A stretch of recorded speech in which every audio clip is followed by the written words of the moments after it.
We're gonna go into what you can do with range throws, and we're gonna start right now. One of the biggest things that I learned at the past Olympics in Paris was to dive deeper into the concept around range throwing.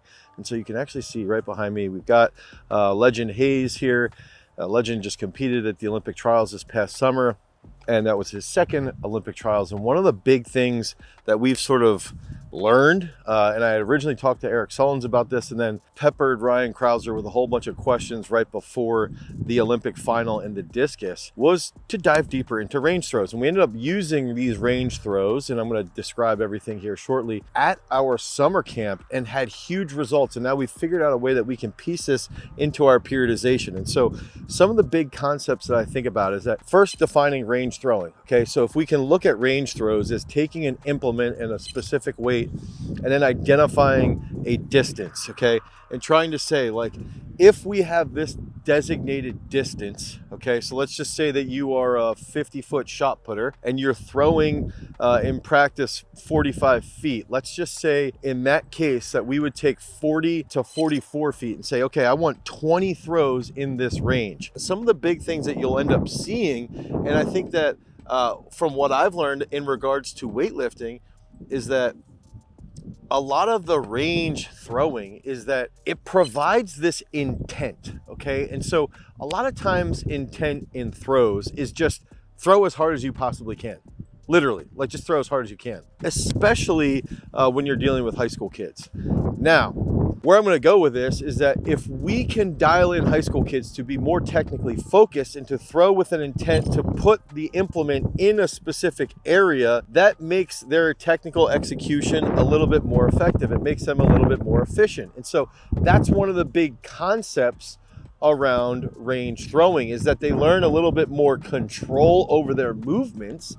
And when they have more designated control over their movements, in turn, they end up throwing better, okay? They have more control in the sense of straight technical execution. And I think it's one of those things too where you'll see quarterbacks, right? And their quarterbacks are throwing into specific, maybe a very specific target. And it makes sense because they are hitting moving targets. But what the range does in regards to throwing is it helps us feel more precision in our patterns. So with that being said, there's a couple ways that we have used them. But right now, I'm going to give you just that broad spectrum periodization model.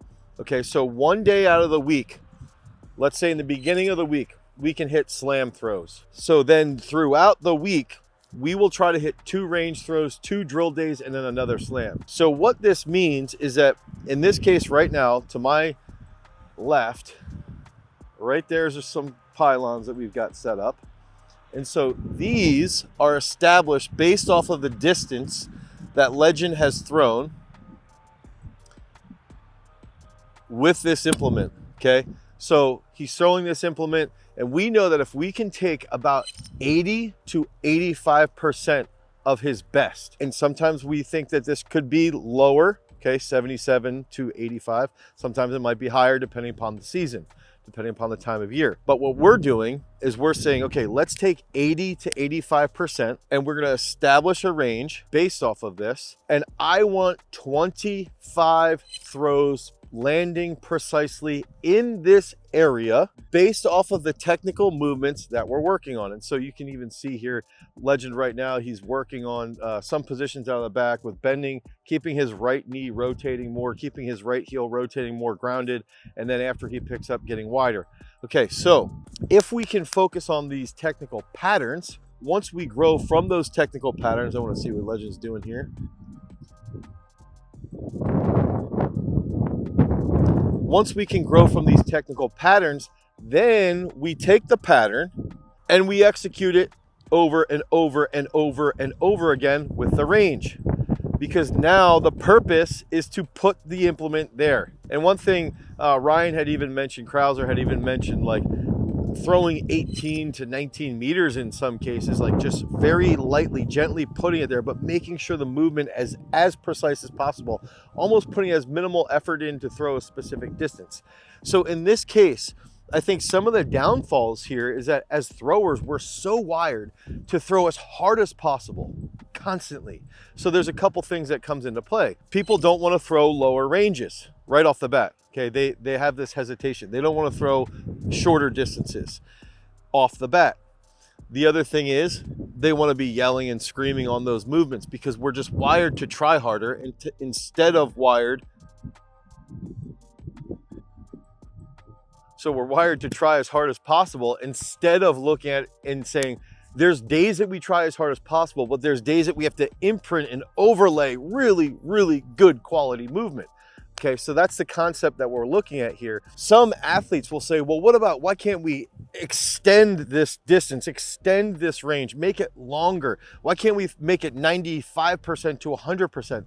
That's not the point. The point here is to be able to execute a movement pattern as precisely as possible with an intent and a purpose, because that helps it become measurable. And I'm going to relate this to weightlifting. If you are, let's say you're back squatting or you're hitting a snatch or a clean and jerk, and you're doing this over and over again, okay, if you're hitting triples constantly over, hitting triples, you ingrain good technique. And then when you go for a max, you hold that technique theoretically better.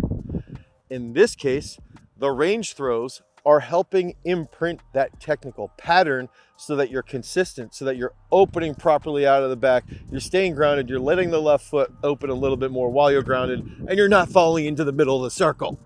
Oh, is that what I'm supposed to do?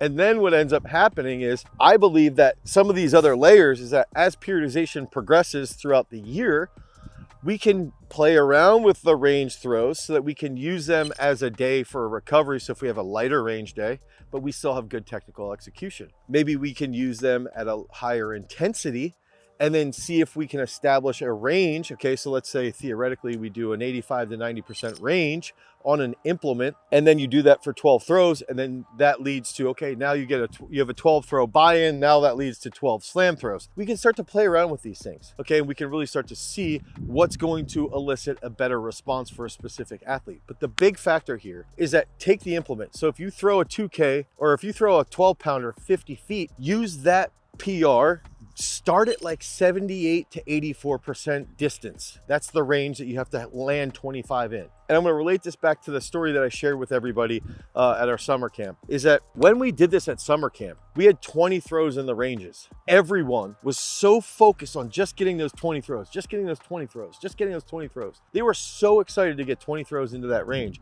that all of a sudden, once they hit those 20 throws, I was like, okay, now you guys can throw hard. You know, we got a good group. Let's try and go a little bit harder. Next thing you know, boom, boom, boom, PR after PR after PR in practice, because you are potentiated with good movement patterns. So that's like the big factor here. It's not about how far the range is, especially at this time of year. It is much more about getting consistent movements.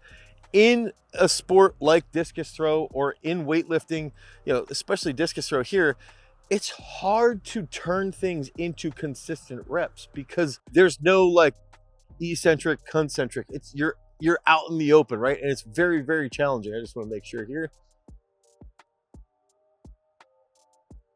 Short.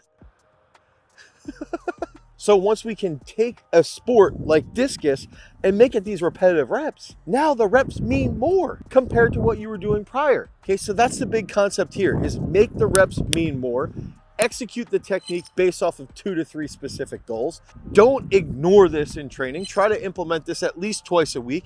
Make it a goal 20 to 30 reps in that range. And then over the season and over the year, you can build this out.